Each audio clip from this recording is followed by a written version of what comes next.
हम भारत के भौतिक प्रदेशों के बारे में पढ़ रहे थे, उसी को आज हम कंटिन्यू करेंगे। कल जो हमने किया था उसको जल्दी से रिवाइज करते हैं, उसके बाद आगे जो हमें कंटिन्यू करना है हिमालय पर्वतीय प्रदेश में, उसको हम करेंगे कंटिन्यू। तो भारत के भौतिक प्रदेशों में हम डिस्कस कर रहे थे फिजिकल जो फीचर्स हैं इंडिया में, डिफरेंट रिलीफ फीचर्स, जिसकी वजह से बहुत सारे भौतिक प्रदेश हैं भारत में। और ये रिलीफ फीचर्स भूगर्भिक संरचना या जियोमॉर्फोलॉजिकल स्ट्रक्चर जो है इंडिया का डिफरेंट टाइप का, उसकी वजह से बनी है। अब ये देखिए, ये ओल्डेस्ट पार्ट है इंडिया का, ये नया भाग है, सबसे नवीनतम भाग मैदानी क्षेत्र है। विभिन्न प्रकार की भौतिक लक्षण और विविधताएं पाई जाती है इंडिया में। कहीं पर ज्यादा हाइट वाले क्षेत्र हैं, कहीं कम हाइट वाले क्षेत्र हैं, कहीं ढाल ज्यादा है कुछ क्षेत्रों का ढाल कम है। पर्वत, पठार और मैदान, ये सब जो है, और पहाड़ियां, उनका प्रतिशत भारत के कुल क्षेत्रफल का, टोटल एरिया जो है इंडिया का, उसमें से अगर देखा जाए तो इतना इतना परसेंट माउंटेन वगैरह है। और उसके बाद यदि देखा जाए तो भारत को भौतिक प्रदेशों में बांटा जाता है। वैसे तो 5 प्रमुख भौतिक प्रदेशों को हम देखेंगे, बट भारत को 6 प्रमुख भौतिक प्रदेशों में भी बांटा जा सकता है यदि हम थार का मरुस्थलीय प्रदेश अलग से देखें तो। अब ये कौन से फिजिकल फीचर्स हैं या कौन से फिजिकल रीजन्स हैं, फिजियोग्राफिक रीजन्स, उनको देखते हैं। तो एक तो है सबसे पहले हिमालय पर्वतीय प्रदेश, जो कि यहाँ पर स्थित है। उसके बाद दूसरा जो भौतिक प्रदेश है वो है उत्तरी मैदानी प्रदेश, नॉर्दर्न प्लेन रीजन, जो यहाँ पर स्थित है। उसके बाद है प्रायद्वीपीय पठारी प्रदेश, पेनिनसुलर प्लेटो रीजन। और फिर है तटवर्ती मैदानी प्रदेश। और लास्ट जो है वो है द्वीपीय समूह। इसकी जगह जब 6 हम देखते हैं भौतिक प्रदेश, तो ये राजस्थान का जो मरुस्थलीय क्षेत्र है इसे अलग से देखा जाता है। इसके बाद देखिए, हमने सबसे पहला जो भौतिक प्रदेश है हिमालय पर्वतीय प्रदेश, इसको हमने स्टार्ट किया था करना। हिमालय पर्वतीय प्रदेश में हमने देखा कि ये जो है पर्वतीय प्रदेश, यहाँ भारत के उत्तर और उत्तर पूर्वी भाग में इसका विस्तार देखने को मिलता है।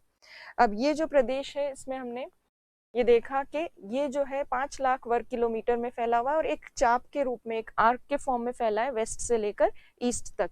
और बहुत से प्रमुख जो भी स्टेट्स हैं इंडिया के, उनको कवर करता है। जैसे यहाँ पर लद्दाख, जम्मू कश्मीर, हिमाचल प्रदेश, पंजाब का थोड़ा सा भाग, उत्तराखंड, सिक्किम और नॉर्थ ईस्टर्न स्टेट्स में ये विस्तृत है। अब ये वाला जो प्रदेश है ये बना है हिमालय पर्वत से। और हिमालय पर्वत खुद कब बना था?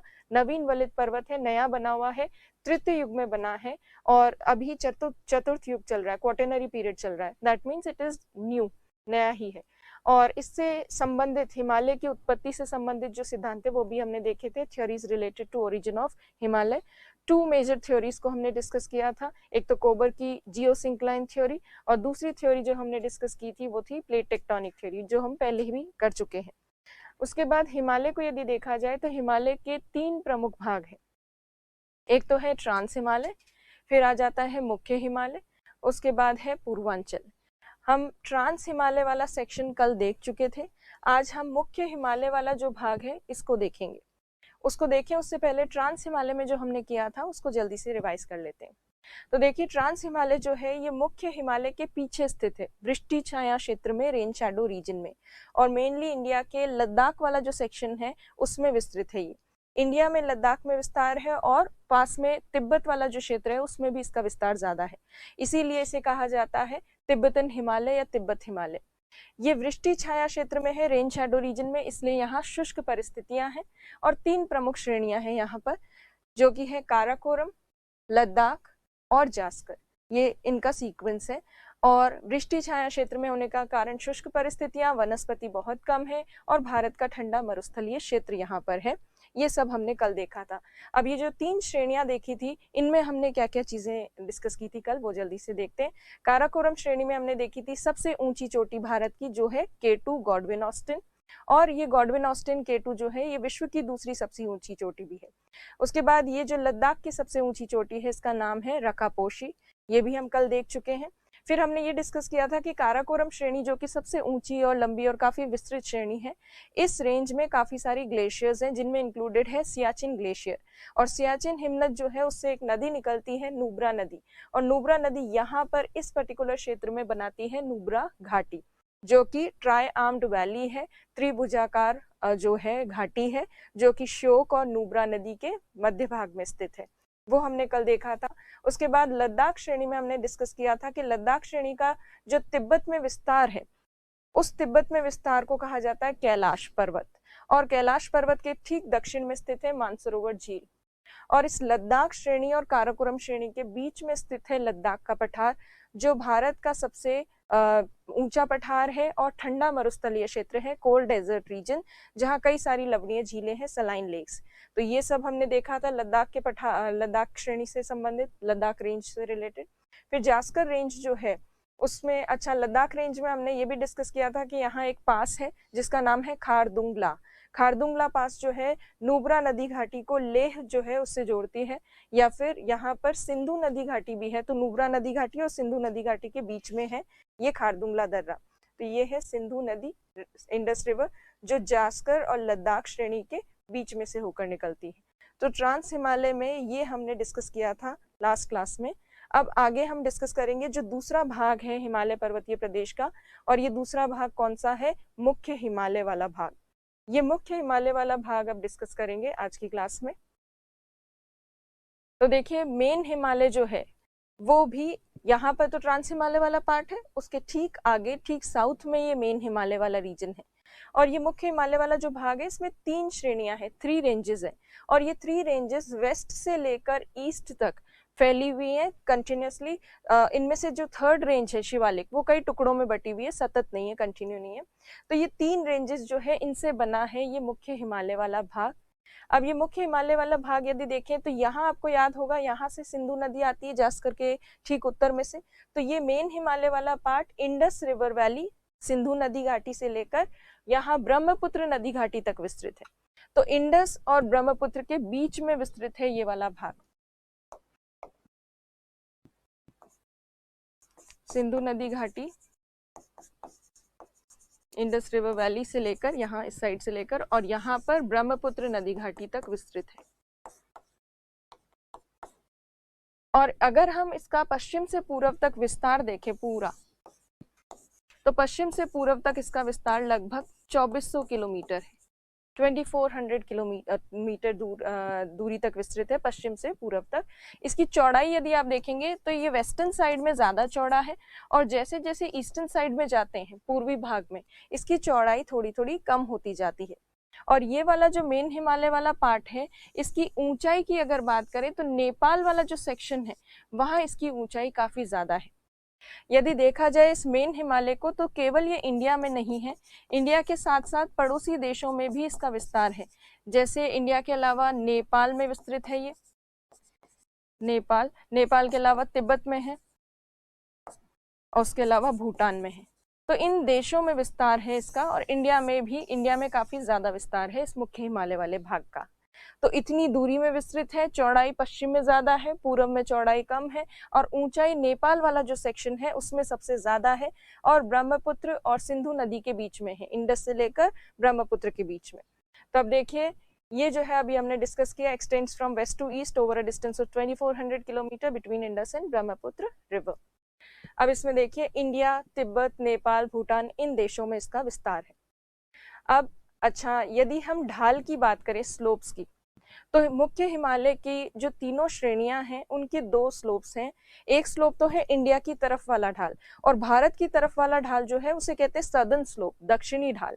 और तिब्बत की तरफ, पीछे की तरफ नेपाल, तिब्बत, इनकी तरफ जो ढाल है स्लोप, उसे कहा जाता है नॉर्दर्न स्लोप। अगर हम हिमालय की श्रेणियों का दक्षिणी ढाल देखें तो इसका सदर्न स्लोप बहुत स्टीप है, बिल्कुल ऑलमोस्ट सीधा है, और उसका नॉर्दर्न स्लोप यदि देखा जाए तो काफी मंद है। तो यदि ढाल की बात करें तो इधर हम बताएंगे दक्षिणी ढाल, सदर्न स्लोप, जो इंडिया की तरफ है, और दूसरी तरफ नॉर्दर्न स्लोप हम देखेंगे जो कि चाइना की तरफ, तिब्बत की तरफ वाला भाग है। तो यदि हम स्लोप को देखें तो सदर्न स्लोप काफी स्टीप है, मतलब काफी तीव्र ढाल है, और दक्षिणी ढाल तीव्र होने के साथ साथ ये इस तरह का ढाल है, और उत्तरी ढाल जो है वो इस तरह से मंद है। सो सदर्न स्लोप थोड़ा सा स्टीप है, और नॉर्दर्न स्लोप जो है वो बिल्कुल जेंटल है। और जहां पर जेंटल स्लोप होता है, मंद ढाल है, उसकी वजह से यहाँ पर काफी सारे ग्लेशियर्स जो हैं वो देखने को मिलते हैं नॉर्दर्न स्लोप वाली तरफ। तो दक्षिणी ढाल तो बिल्कुल स्टीप है, तीव्र ढाल वाला, और ये मंद है। मंद होने की वजह से इस पर काफी सारे हिमनद वगैरह हमें देखने को मिलते हैं, और ये वाला जो साइड है ये काफी स्टीप है। अब सदर्न स्लोप की एक और इम्पॉर्टेंट बात है, जब मॉनसून वर्षा प्राप्त होती है तो भारत की तरफ से आती है, और भारत की तरफ जो हिमालय का मुख है वहां पर रेनफॉल जो है मॉनसून रेन सदर्न स्लोप्स पे हिमालय के काफी ज्यादा रिसीव होती है। इसीलिए जो दक्षिणी ढाल है हिमालय का, वहां पर वनस्पति ज्यादा देखने को मिलती है, तुलना में किसकी तुलना में, नदन स्लोप की तुलना में, क्योंकि यहाँ पे इस साइड वर्षा थोड़ी ज्यादा होती है इस वजह से। तो ये तो हुई स्लोप्स की बात। अच्छा, स्लोप्स को अवतल और उत्तल के हिसाब से भी डिफाइन किया जाता है। तो हिमालय का जो सदर्न स्लोप है वो तो है कॉन्वेक्स स्लोप, उत्तल ढाल, और दूसरी तरफ वाला जो ढाल है वो है कॉनकेव स्लोप, जिसे कहते हैं अवतल ढाल, क्योंकि मंद ढाल है ये। तो एक तरफ नॉर्दर्न स्लोप तो बहुत स्टीप है, सदर्न स्लोप बिल्कुल जेंटल है, कॉनकेव शेप का है। तो ये दोनों तरफ के स्लोप्स हैं हिमालय के। अब हिमालय के ये स्लोप्स देखने के बाद अब यदि बात करें चौड़ाई की, तो जैसा मैंने बताया चौड़ाई जो है पश्चिम में ज्यादा है और पूरब में कम है। अब पश्चिम में कितनी ज्यादा है, तो पश्चिमी भाग जो चौड़ा है वो लगभग 400 किलोमीटर चौड़ाई हमें पश्चिमी भाग की देखने को मिलती है, वेस्टर्न पार्ट की। ईस्टर्न पार्ट की जो चौड़ाई है वो 150 किलोमीटर के आसपास तक हो जाती है, जो कि काफी कम हो जाती है, सकड़ा हो जाता है उस क्षेत्र से हिमालय वाला भाग। फिर यदि हम देखें तो हिमालय की ऊंचाई नेपाल वाले सेक्शन में सबसे ज्यादा है और 2400 किलोमीटर की दूरी में विस्तृत है, ये हमने पहले देखा था। अब स्नो लाइन की अगर बात करें, एक कॉन्सेप्ट है स्नो लाइन वाला। तो देखिए स्नो लाइन में स्नो लाइन माउंटेन्स पर, पर्वतीय क्षेत्र में एक ऐसी लाइन है जिसके बाद हमें बर्फ से ढके हुए क्षेत्र मिलते हैं, स्नो कवर्ड रीजन्स मिलते हैं। तो पर्वतों में जिस ऊंचाई से हमें स्नो कवर्ड रीजन मिलना शुरू हो जाते हैं, बर्फ से ढके क्षेत्र मिलना शुरू हो जाते हैं, उसे कहा जाता है स्नो लाइन। अब स्नो लाइन की यदि हम बात करें तो दो तरह से हमें देखनी है। एक तो है पूर्वी हिमालय, ये वाला सेक्शन जो सिक्किम के आगे वाला है इंडिया में, और यहाँ उत्तराखंड, जम्मू कश्मीर और हिमाचल प्रदेश वाला दूसरा सेक्शन। तो हिमालय का ये वाला जो भाग है इसे हम पश्चिमी भाग कह सकते हैं, वेस्टर्न साइड हिमालय का, और ये ईस्टर्न साइड, सिक्किम वाली साइड जो है नॉर्थ ईस्टर्न स्टेट्स की तरफ, उत्तर पूर्वी राज्यों की तरफ। तो हिमालय की यदि हम पूर्वी और पश्चिमी भाग की बात करें तो ईस्टर्न साइड हिमालय की और वेस्टर्न साइड। हिमालय के पश्चिमी भाग में जो पर्वत है हिमालय वाला, उसकी स्नो लाइन हमें काफी ऊंची देखने को मिलती है, 50 to 100 मीटर या 5500 मीटर के ऊपर स्नो लाइन मिलती है। मतलब बर्फ हमें 5000 मीटर की ऊंचाई तक नहीं मिलती, उसके ऊपर मिलता है, 5000 मीटर के ऊपर बर्फ मिलता है, तो स्नो आपको 5000 मीटर के ऊपर मिलेगा। जबकि पूर्वी जो हिमालय वाला भाग है वहां पर हमें स्नो लाइन देखने को मिलती है 4500 मीटर के आसपास ही। तो यदि आप देखेंगे दोनों को कंपैरेटिवली, तो स्नो लाइन कहाँ की नीची है, पूर्वी जो हिमालय वाला भाग है उसकी स्नो लाइन या हिम रेखा जो है वो नीची पाई जाती है, और पश्चिमी हिमालय वाली भाग की स्नो लाइन जो है वो ऊंची पाई जाती है। सामान्यतः अगर हम अक्षांशों के आधार पर देखें, लैटिट्यूड्स के बेसिस पर, तो लैटिट्यूड्स में यदि आप देखें कि मान लीजिए ये अर्थ है, ये है इक्वेटर 0 डिग्री, और ऊपर 90 डिग्री की तरफ जब जाते हैं, तो 0 डिग्री से जब हम 90 डिग्री की तरफ जाते हैं तो जनरली 0 डिग्री वाले क्षेत्र में, इक्वेटर वाले पार्ट में स्नो लाइन बहुत ऊंची होती है, क्योंकि स्नो वहां पे इक्वेटोरियल रीजन जो है यहाँ पर बहुत गर्मी पड़ती है, इसलिए तो विषुवत रेखीय क्षेत्र में स्नो लाइन या हिम रेखा बहुत ऊंचे पर्वतों पर पाई जाती है। बहुत ऊंचा होगा तभी वो बर्फ से ढका होगा, कम ऊंचाई वाला पर्वत बर्फ से ढका नहीं होता। और जैसे जैसे विषुवत रेखा से ध्रुवों की तरफ बढ़ते हैं, हिम रेखा कम होती जाती है, और ध्रुवों पर तो इतनी कम हो जाती है कि आपको नीचे जो सतह वाला भाग है, बिल्कुल सी लेवल वाला जो रीजन है, उस सी लेवल वाले रीजन में भी आपको बर्फ जमी हुई मिलेगी, बिल्कुल सतह पर, मैदान पर भी। तो ध्रुवीय क्षेत्र की तरफ जाते जाते हिम रेखा जो है वो कम होती है। इसका मतलब पूर्वी और पश्चिमी हिमालय को यदि हम देखें तो जो हिमालय वाला भाग विषुवत रेखा के ज्यादा निकट है, ज्यादा समीप है या कम अक्षांशों पे है, लोअर लैटिट्यूड्स की तरफ जो पार्ट है हिमालय का, उसकी स्नो लाइन ऊंची होनी चाहिए, ऐसा होना चाहिए, क्योंकि विषुवत रेखा के निकट वाले क्षेत्रों में स्नो लाइन ऊंची होती है और ध्रुवों की तरफ वाले क्षेत्र में स्नो लाइन नीची होती है। पर यहाँ पे अगर आप देखेंगे तो आपको अलग ही दिख रहा है। यदि आप तुलनात्मक रूप से देखें, कंपैरेटिवली देखें, वेस्टर्न हिमालय वाले पार्ट को, इस हिस्से को देखिए और दूसरी तरफ इस हिस्से को देखिए। अगर आप तुलनात्मक रूप से देखें तो ये जो पार्ट आपको दिख रहा है यहाँ पर, इसकी हाइट यदि हम देखें, हाइट क्या, इसके लैटिट्यूड को अगर हम कंसिडर करें, देशांतर को, देशांतर क्या, अक्षांश को, तो ये यहाँ पर यदि देखा जाए, ये वाला जो क्षेत्र है 30 डिग्री के ऊपर है पश्चिमी हिमालय वाला भाग, 30 डिग्री के ऊपर तो है ही कम से कम, और पूर्वी हिमालय वाला भाग जो है वो 30 डिग्री से नीचे है। इसका मतलब ज्यादा नजदीक कौन हुआ इक्वेटर के, ईस्टर्न हिमालय हुआ। तो ईस्टर्न हिमालय की स्नो लाइन इक्वेटर के पास होने की वजह से ऊंची होनी चाहिए थी, फिर भी जो ईस्टर्न हिमालय उसकी स्नो लाइन नीची है, हिमरेखा जो है वो नीची है, और पश्चिमी हिमालय की हिमरेखा ऊंची है। इसके पीछे कारण क्या है, ये विचित्र परिस्थिति क्यों देखने को मिल रही है? क्योंकि सामान्यतः हिमरेखा विषुवत रेखा के निकट वाले क्षेत्र में जो है वो ऊंची होनी चाहिए। तो स्नो लाइन के कॉन्सेप्ट समझ में आया। अब ये क्यों है, ऐसा विचित्र स्थिति क्यों देखने को मिलती है? वो इसलिए क्योंकि पूर्वी भाग जो है भारत का, वहां वर्षा ज्यादा होती है, आर्द्रता ज्यादा होती है, और उस आर्द्रता की वजह से हमको स्नो लाइन जो है वो 4500 मीटर के आसपास देखने को मिल जाती है, स्पेशली शीत ऋतु में, विंटर के टाइम पर। जबकि आप वेस्टर्न हिमालय की बात करें अगर, तो पूर्वी हिमालय की तुलना में यहाँ पश्चिमी हिमालय वाले भाग में आर्द्रता थोड़ी कम है, ह्यूमिडिटी या मॉइस्चर जो है, रेनफॉल वगैरह कंपैरेटिवली ईस्टर्न हिमालय में ज्यादा होती है, वेस्टर्न हिमालय में कम होती है। कम बारिश के कारण बर्फ जमेगी किससे, जब आर्द्रता होगी वही तो बर्फ में कन्वर्ट होगी। तो पश्चिमी हिमालय में आर्द्रता कम होने की वजह से स्नो लाइन ऊंची देखने को मिलती है, और ईस्टर्न हिमालय में आर्द्रता अधिक होने के कारण स्नो लाइन नीचे देखने को मिलती है।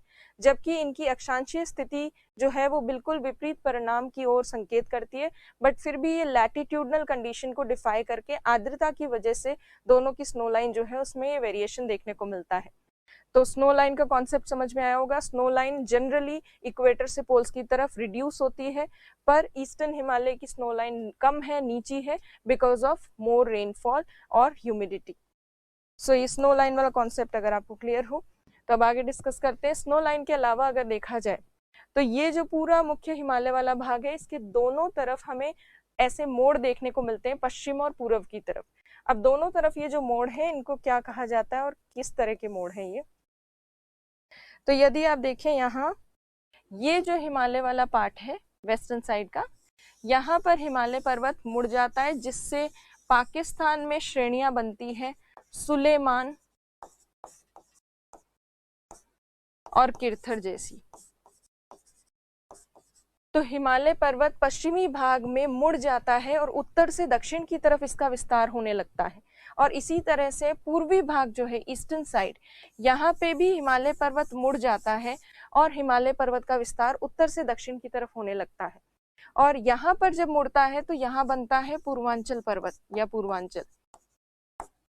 तो हिमालय के दोनों तरफ, दोनों एजेस जो हैं, दोनों किनारे जो हैं, वहां पर पश्चिमी और पूर्वी भाग में हिमालय मुड़ जाता है, और उस मुड़ने को, मोड़ को ही क्या कहा जा रहा है?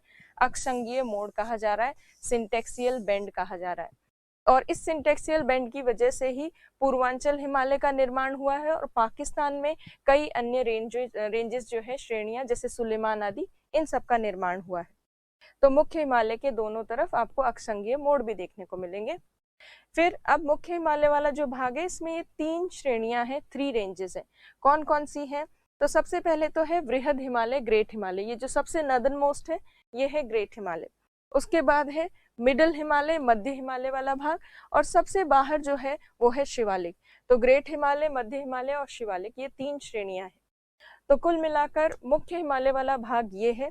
इसको मैं जल्दी से रीड आउट कर देती हूँ, आप भी इसको देख लीजिए और नोट्स बनाने में आपके लिए इजी होगा, उस तरह से मैं बोल देती हूँ।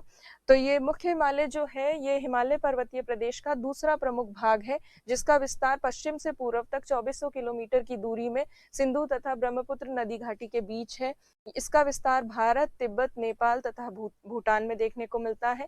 हिमालय पर्वत श्रेणियों का दक्षिणी ढाल तीव्र तथा उत्तरी ढाल मंद है। और उसके साथ साथ चौड़ाई पूर्व पश्चिमी भाग में ज्यादा है और पूर्वी भाग में कम है। हिम रेखा पश्चिमी हिमालय की ऊंची है और पूर्वी हिमालय की हिम रेखा नीची देखने को मिलती है।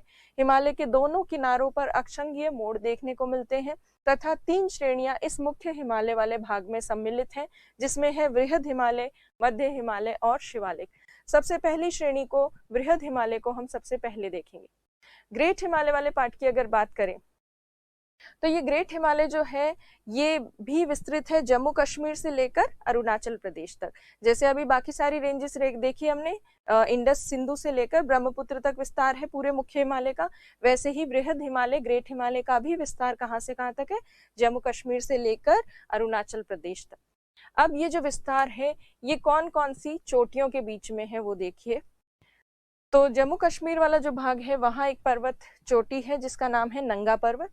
तो ये बृहद हिमालय ग्रेट हिमालय नंगा पर्वत से लेकर और नामचा बरवा चोटी है अरुणाचल प्रदेश में, नामचा बरवा वहां तक विस्तृत है। अच्छा, यहाँ ये इंग्लिश में गलत लिखा हुआ है, हिंदी में तो सही लिखा है नामचा बरवा, तो यहाँ होगी नामचा बरवा। तो ये जो हिमालय की श्रेणी है वृहद हिमालय, ये सबसे नॉर्दर्न मोस्ट रेंज है मेन हिमालय की, और ये नंगा पर्वत से लेकर नामचा बरवा के बीच में इसका विस्तार है। और विस्तार कितना है, वही 2400 किलोमीटर का विस्तार है, 2400 किलोमीटर वेस्ट से ईस्ट फैली हुई है इस तरह से।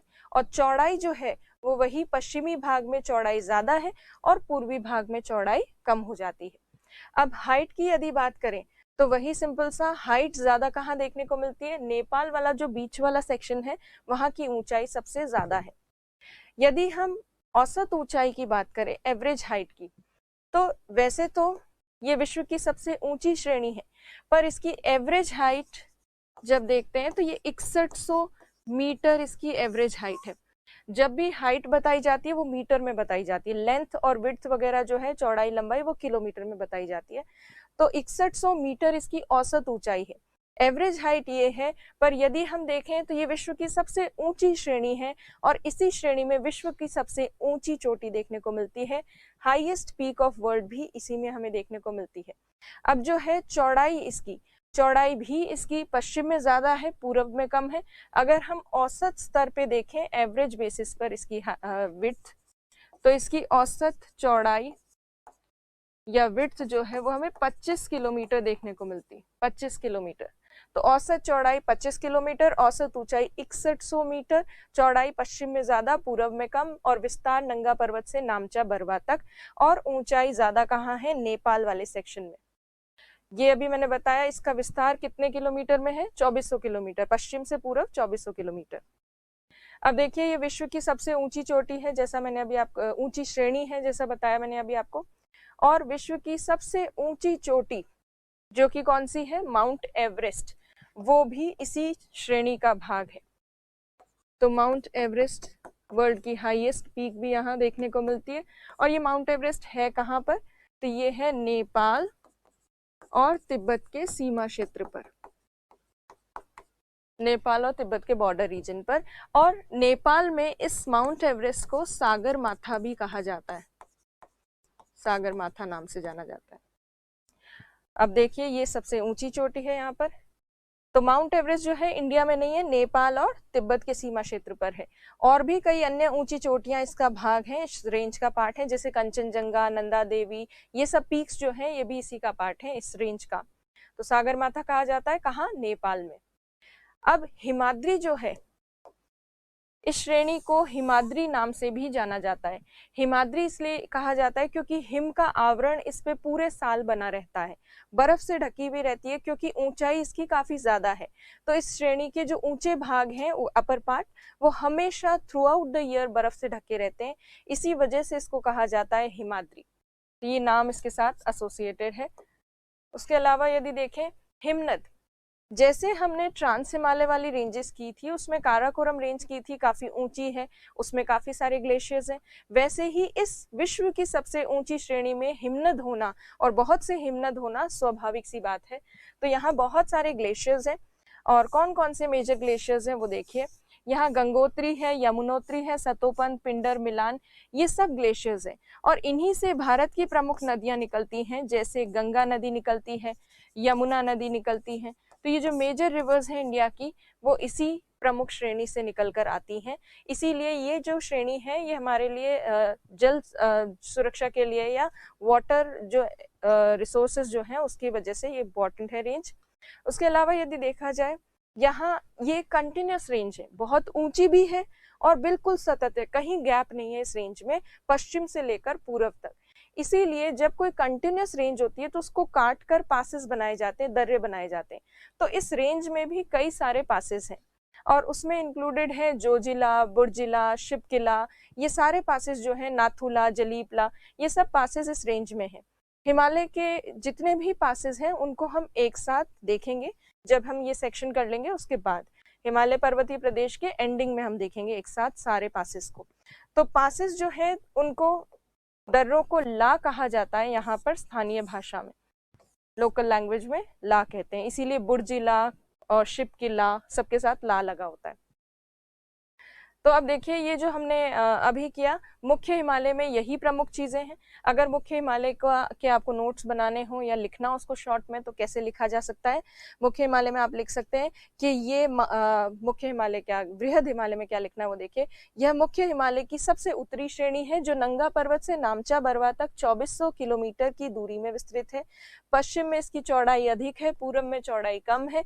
औसत चौड़ाई 25 किलोमीटर है, औसत ऊंचाई 6100 मीटर है। यह विश्व की सबसे ऊंची श्रेणी है जिसमें विश्व की सबसे ऊंची चोटी माउंट एवरेस्ट स्थित है। इस श्रेणी में बहुत से हिमनद स्थित हैं जिनसे भारत की प्रमुख नदियां निकलती हैं तथा ये हिमाद्री के नाम से जानी जाती है, और बहुत से दर्रे भी हैं इस सतत श्रेणी में।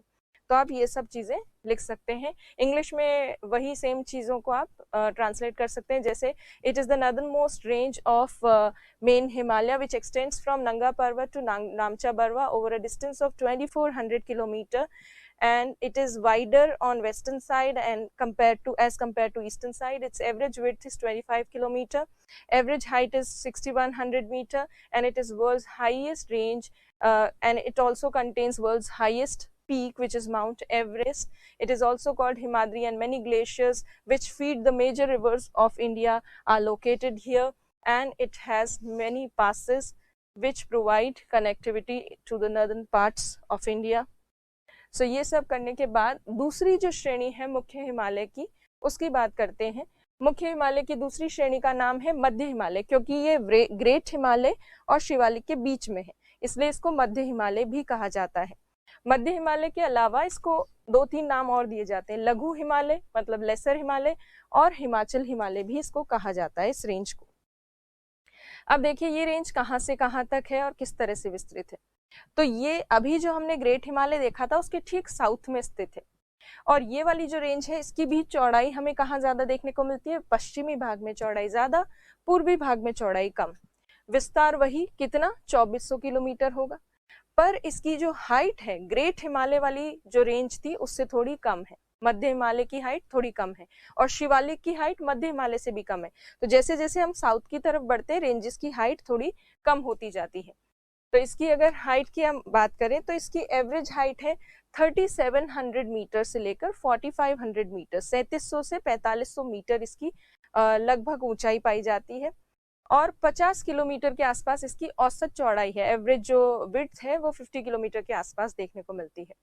अब ये जो रेंज है श्रेणी, क्योंकि इसकी हाइट इतनी कम है, मतलब एवरेज हाइट ही 3700 4500 मीटर के आसपास है, इसी वजह से होता क्या है कि ये सर्दियों में तो इसका ऊपर वाला भाग बर्फ से ढक जाता है, पर जैसे ही गर्मियां आती हैं तो इसका ऊपरी भाग में जो भी बर्फ होती है, स्नो, वो पिघल जाती है, और जब स्नो मेल्ट होती है समर के टाइम पर, तो यहाँ पर ये जो हायर रीजन्स है इस माउंटेन के, यहाँ घास के मैदान विकसित होते हैं, घास के मैदान। और इतनी ऊंचाई पर जो घास के मैदान विकसित होते हैं, ग्रासलैंड्स, वो ठंडे या शीतोष्ण घास के मैदान होते हैं। तो इस हिमालय की श्रेणी में शीतोष्ण घास के मैदानों का विकास होता है। कब? गर्मियों के समय। टेम्परेट जो ग्रासलैंड्स हैं वो डेवलप होते हैं समर के टाइम पर। और ये जो टेम्परेट ग्रासलैंड्स हैं जो इस यहाँ पर श्रेणी पर पाए जाते हैं उनको विभिन्न नाम से जाना जाता है। जैसे जम्मू कश्मीर वाला जो पार्ट है वहाँ कहते हैं मर्ग। जैसे आपने सुना होगा गुलमर्ग, सोनमर्ग, जो टूरिस्ट प्लेसेस हैं गुलमर्ग, सोनमर्ग वगैरह, ये यहाँ पर मर्ग जो है ये घास के मैदान ही है और कुछ नहीं। तो और उत्तराखंड में जो है इन्हें कहा जाता है बुग्याल, प्याला, इस तरह के कई नामों से जाना जाता है इन शीतोष्ण घास के मैदानों को। और हाइट कम होने की वजह से गर्मियों में यहाँ पर बर्फ पिघलने से ये घास के मैदान बनते हैं। और ये जो घास के मैदान है ग्रासलैंड्स, इनका यूज करती है लोकल कम्युनिटी अपने पशुओं को, अपने एनिमल्स को ग्रेजिंग करवाने के लिए। तो अपने पशुओं को चारा चराने के लिए कई सारे स्थानीय समुदाय यहाँ पर बर्फ जब हट जाती है, घास के मैदान विकसित होते हैं गर्मियों में, तब अपने पशुओं को लेकर यहाँ आते हैं। तो लोकल कम्युनिटीज गर्मियों में तो ऊपर चढ़ जाती है पर्वतों पर घास के मैदानों का उपयोग करने के लिए, और सर्दियों में जैसे ही बर्फ जमती है यहाँ पर्वत के ऊपरी भाग में, तो वो वापस नीचे आ जाते हैं पशुओं के साथ। तो जब कोई स्थानीय समुदाय अपने पशुओं के साथ ऋतु में परिवर्तन होने पर एक स्थान से दूसरे स्थान तक जाते हैं तो उसे कहा जाता है ऋतु प्रवास। ऋतु प्रवास। तो यहाँ इस श्रेणी में ट्रांस ह्यूमेन्स या सीजनल जो माइग्रेशन है वो किया जाता है लोकल कम्युनिटीज द्वारा। सीजनल माइग्रेशन, गुर्जर और बकरवाल जो कम्युनिटीज हैं वो ज्यादातर इस तरह के सीजनल माइग्रेशन या ऋतु प्रवास जो है वो श्रेणी क्षेत्र में करती है। तो ये इसकी मुख्य बात हो गई। तो ये जो रेंज है उसमें देखिए अब जो प्रमुख चीजें हैं, अब आप यहाँ पे यदि देखेंगे ये श्रेणी पश्चिम से लेकर पूर्व तक काफी सारे नाम अलग अलग राज्यों में इस श्रेणी के हैं, और जो डिफरेंट नेम्स हैं इस रेंज के वो कौन कौन से हैं वो भी देखेंगे। तो पहला पार्ट जम्मू कश्मीर में है, जम्मू कश्मीर में इसका नाम है पीर पंजाल। फिर है हिमाचल प्रदेश वाला क्षेत्र जिसमें है धौलाधर नाम से जाना जाता है इसको। फिर उसके बाद उत्तराखंड वाला भाग है जहाँ मसूरी नागटिब्बा नाम से जानते हैं। फिर नेपाल वाला सेक्शन है जहाँ महाभारत के नाम से जाना जाता है। फिर सिक्किम वाला क्षेत्र है जहाँ इसे डोकिया नाम से जानते हैं। फिर भूटान वाला सेक्शन है जहाँ ब्लैक माउंटेन के नाम से जानते हैं। अरुणाचल प्रदेश में इस रेंज का कोई अलग से नाम नहीं है। जो डिफरेंट नेम्स है वो यहाँ लिखे हैं, पीर पंजाल, धौलाधर, मसूरी नागटिब्बा, महाभारत, डोकिया, ब्लैक माउंटेन। ये देखिए पहला नंबर पीर पंजाल यहाँ, दूसरा नंबर धौलाधर, तीसरा नंबर मसूरी नागटिब्बा, चौथा नंबर महाभारत, डोकिया और ये ब्लैक माउंटेन। कौन कौन से स्टेट्स में है वो भी देख लेते हैं। पीर पंजाल है जम्मू कश्मीर में, धौलाधर हिमाचल प्रदेश में, ये उत्तराखंड में नाम है, महाभारत नेपाल में नाम है, मध्य हिमालय श्रेणी का, मिडिल हिमालय रेंज का, सिक्किम में इसको कहा जाता है डोकिया, और भूटान में इसको कहा जाता है ब्लैक माउंटेन। तो ये डिफरेंट नेम्स हैं इसके। और ये जो मिडिल हिमालय वाली जो रेंज है, श्रेणी है, इसके ठीक पीछे की तरफ, ठीक नॉर्थ में क्या स्थित है, अभी जो हमने श्रेणी की थी कौन सा नाम, बृहद हिमालय वाली भाग, जो विश्व की सबसे ऊंची श्रेणी है। तो मिडिल हिमालय के ठीक पीछे नर्दर्न पार्ट में स्थित है ग्रेट हिमालय। ग्रेट हिमालय और मिडिल हिमालय वाली जो रेंज है, दोनों रेंजेस के बीच में जो गैप है वहां पर कई सारी वैलीज हैं, कई सारी घाटियां हैं, क्योंकि दो पर्वतों के बीच में क्या होती हैं, कई सारी घाटियां होती हैं। तो बहुत सारी जो घाटियां हैं ग्रेट हिमालय और मिडिल हिमालय के बीच में, मतलब इसके ठीक पीछे की तरफ, नॉर्थ की तरफ, उनमें सम्मिलित है कश्मीर घाटी, कुल्लू घाटी हिमाचल प्रदेश की, कांगड़ा घाटी हिमाचल प्रदेश की, और नेपाल की काठमांडू घाटी।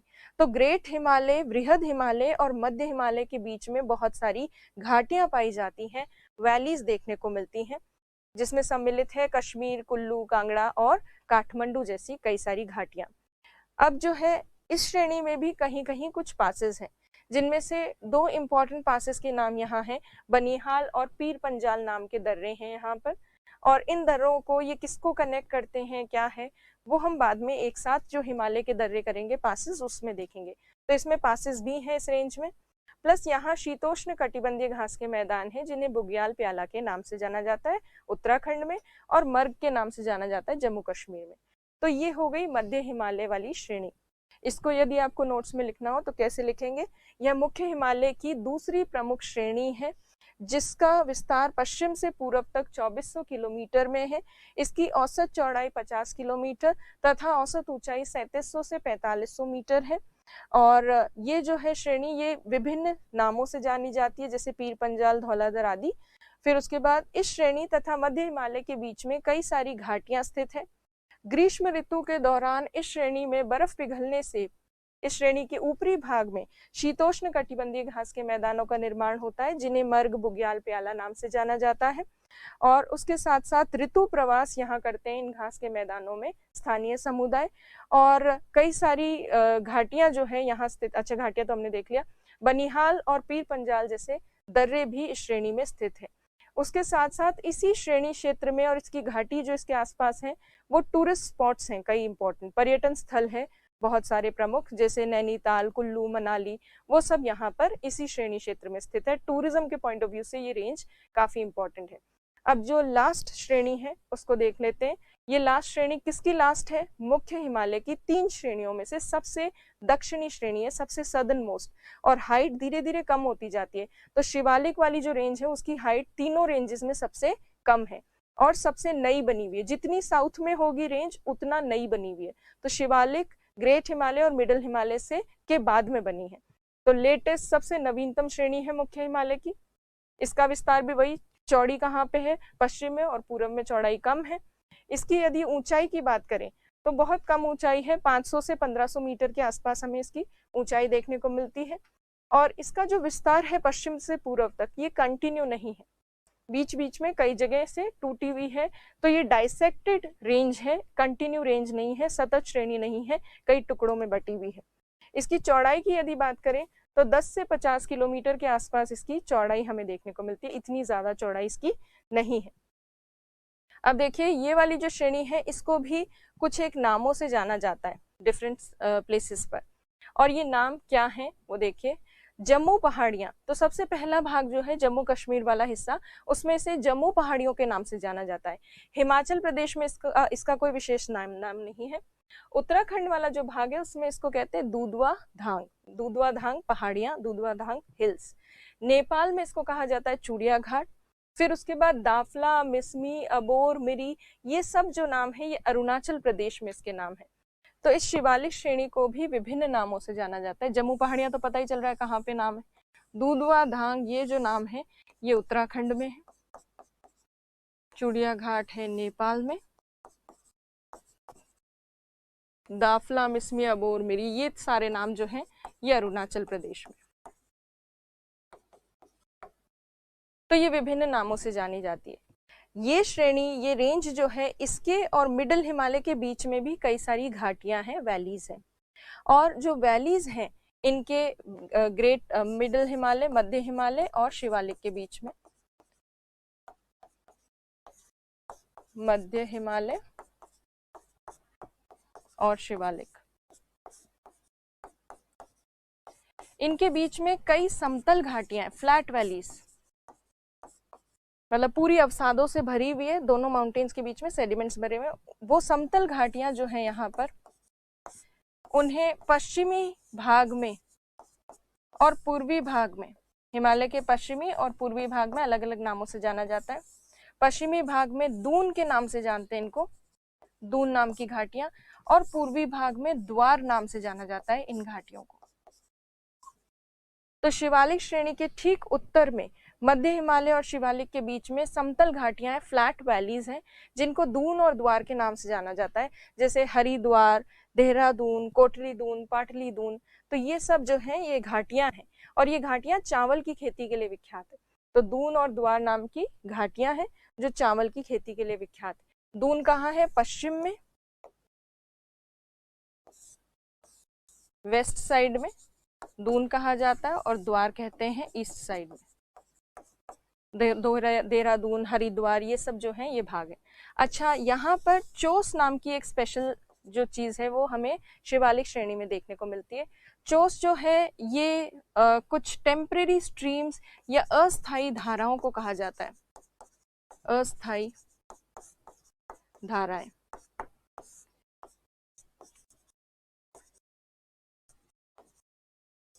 टेम्परेरी स्ट्रीम्स, या फिर हम इनको सीजनल स्ट्रीम्स भी कह सकते हैं, सीजनल स्ट्रीम्स।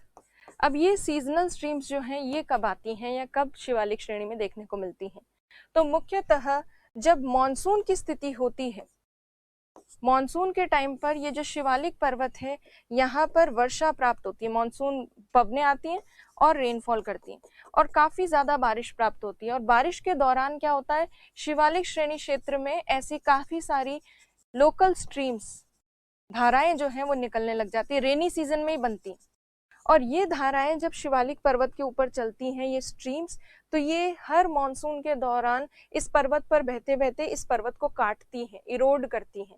इसी वजह से शिवालिक पर्वत जो है वो हिमाचल प्रदेश और पंजाब वाला भाग, जहां मॉनसून की पवनों की काफी भारी बारिश होती है और दोनों ब्रांचेस मिल जाती है, बंगाल की खाड़ी वाली और अरब सागर वाली दोनों ब्रांचेस मिलकर बारिश करती हैं, वहां हिमाचल प्रदेश और पंजाब वाले भाग में ऐसी स्ट्रीम्स बहुत ज्यादा बनती हैं और उन्हें स्थानीय भाषा में चोस कहते हैं।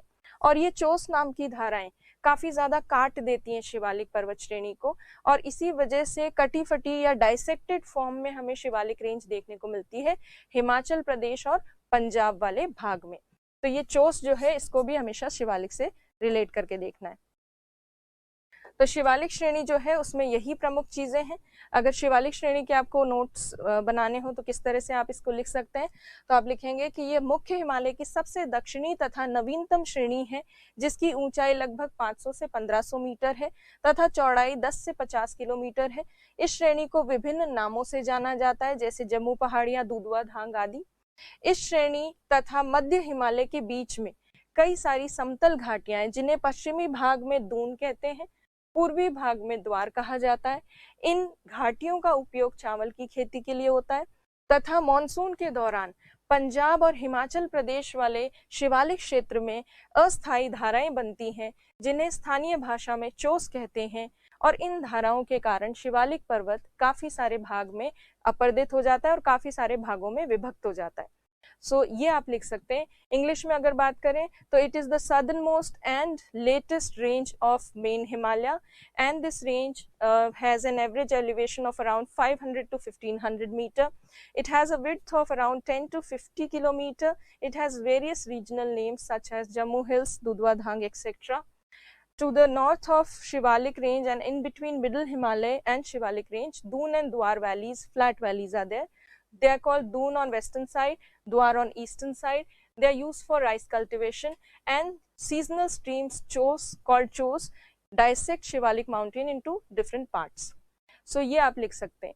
तो हमने मुख्य हिमालय वाला भाग, जो दूसरा भाग है हमारे हिमालय पर्वतीय प्रदेश का, वो आज कंप्लीट कर लिया है। इसके नोट्स बनाइएगा, रिवाइज कीजिएगा, और तीसरा भाग जो है वो हम कल डिस्कस करेंगे। Thank you.